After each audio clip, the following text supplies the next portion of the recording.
Gazette du Togo, une vision sur l'actualité togolaise et sur le monde.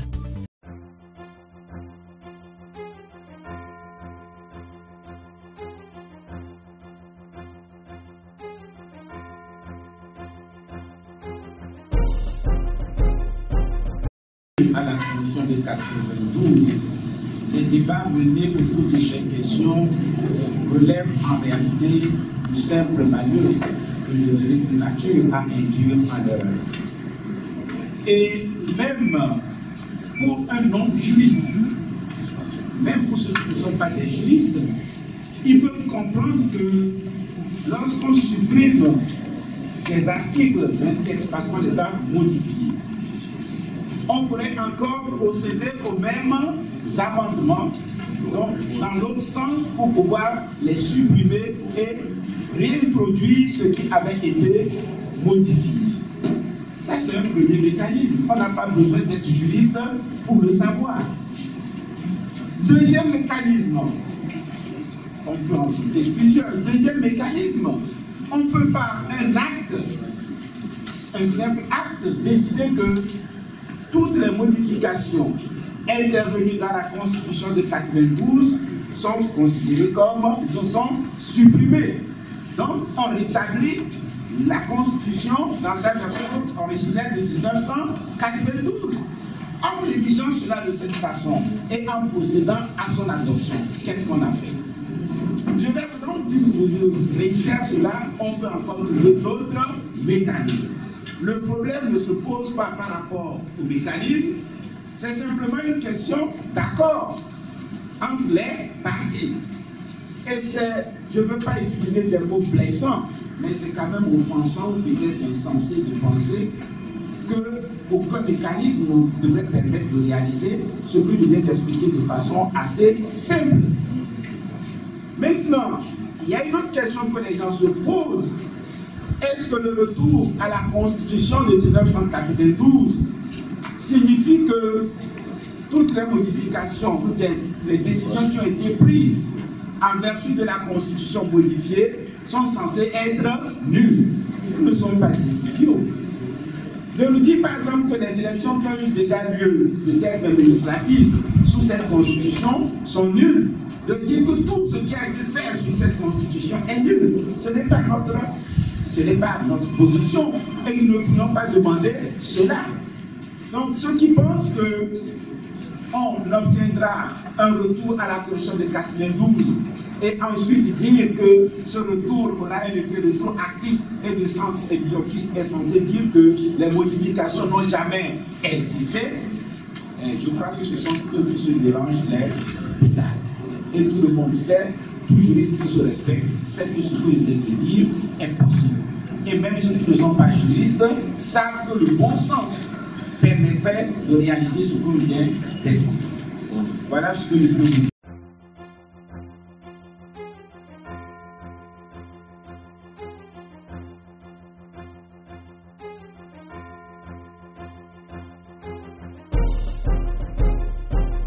Nous ne perdons pas du temps.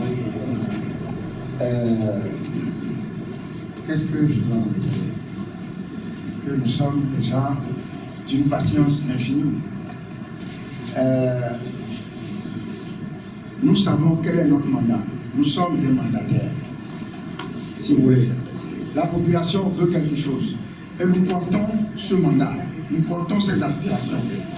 Et si la communauté internationale s'interpose entre deux belligérants et leur propose de discuter, je crois qu'on ne refuse pas.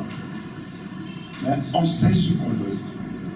On ne fera pas autre chose que ce que veut la population, ce que veulent les populations togolaises. Donc on est là, on écoute. Mais on connaît notre position. Et donc, est-ce qu'on perd du temps?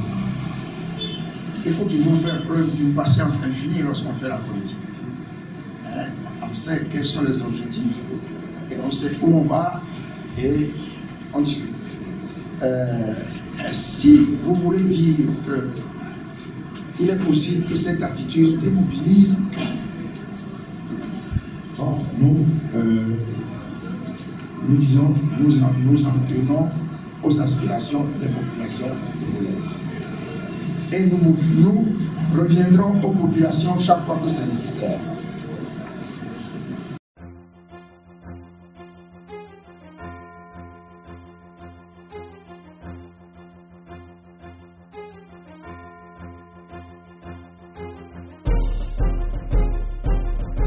Dans la question que vous posez, on dit que la case du menteur,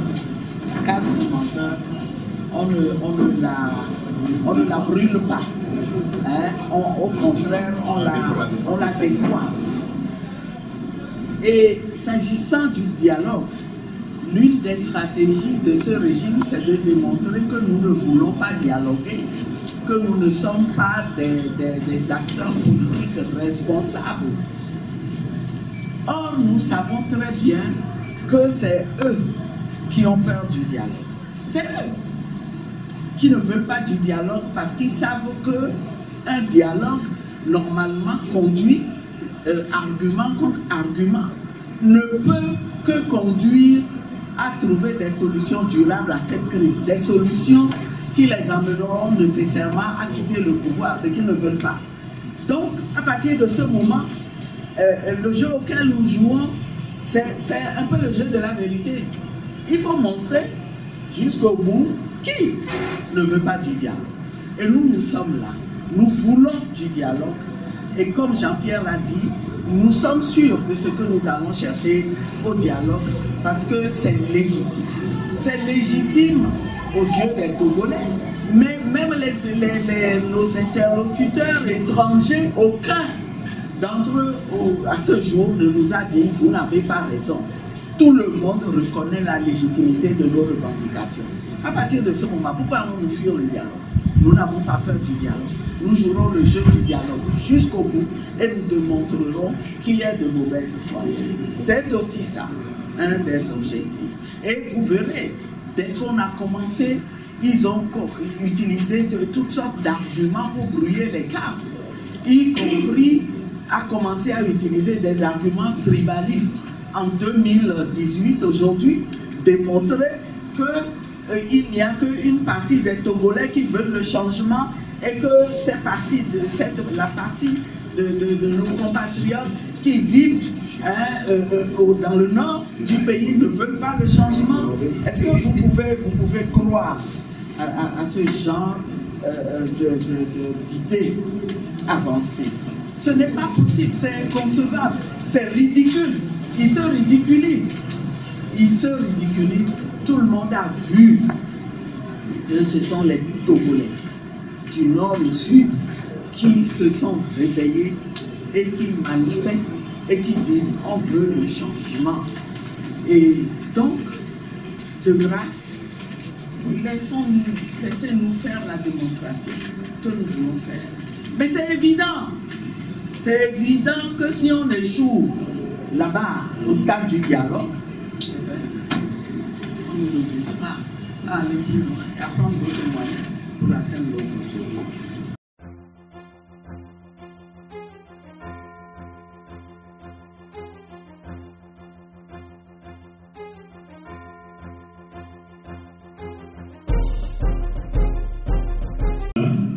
Nous sommes en dialogue.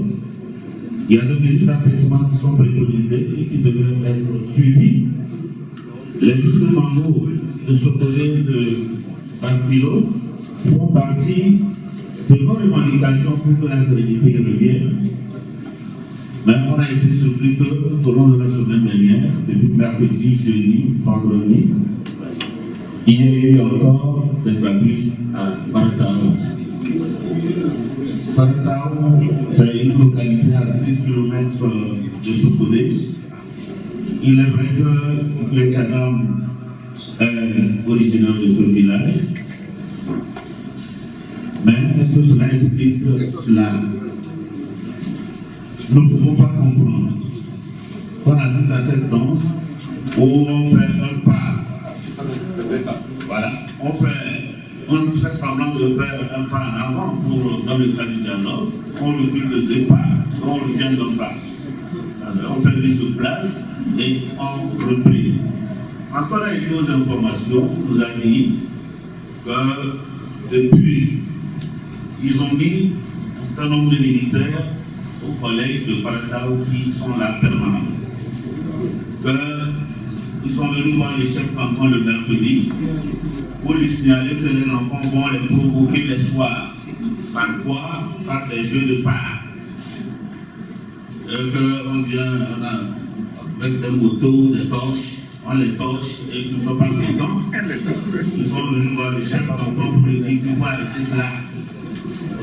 Le chef a rassemblé tous les jeunes, la population de Paratao pour les écouter. On vit une situation difficile. Il faut que ce qu'on nous reproche là, c'est ce de le faire. Que chacun reste vigilant. Mais le lendemain, on n'a pas attendu, ils ont commencé par sonner déjà à 20h. Toutes les ruelles de ce village, de ce canton, ont commencé par tabasser des gens déjà de 20h. Et le vendredi, ce qui a été bizarre, à la déventure de la maison du général Memen à Paratao, ils ont fait le piquet. Tous ceux qui viennent de Zotodé ou de Chamba sont systématiquement molestés, tabassés et on leur prend tout ce qu'ils ont sur eux. Samedi n'a pas été libre parce qu'il y a eu pluie. Les gens ont eu leur quantité d'équité grâce à la pluie. Je crois que c'est des choses qui dénotent une certaine mauvaise foi. On ne peut pas, au moment où on parle de l'apaisement, continuer par exercer de ces actes-là sur des populations paisibles alors que nous demandons tout simplement la levée du siège de cette ville. Donc voilà ce qui s'est passé là. Je profite de revenir sur une question qui a été demandée. Est-ce que le dialogue va être organisé au Ghana? Quand mes amis ne sont pas revenus là-dessus, en réalité, nous ne sommes pas fait pas de déplacer les dialogues. Ils circulent sur les réseaux sociaux, ce genre d'informations. Mais le médiateur qui a son calendrier très chargé au plan national, c'est lui qui a suspendu. Mais il nous reviendra le moment opportun. Mais en suspendant, il a dit qu'il gardera les contacts avec les délégations qui se préparent de façon des allers-retours jusqu'à la reprise du dialogue dans les prochains jours. Voilà ce que je voudrais ajouter. La Gazette du Togo, une vision sur l'actualité togolaise et sur le monde. Rejoignez-nous sur le www.lagazettedutogo.com ou sur nos comptes Facebook, Twitter et YouTube. Pour tout contact, écrivez à contact@lagazettedutogo.com ou appelez le 92 80 88 53. La Gazette du Togo, c'est l'information en continu.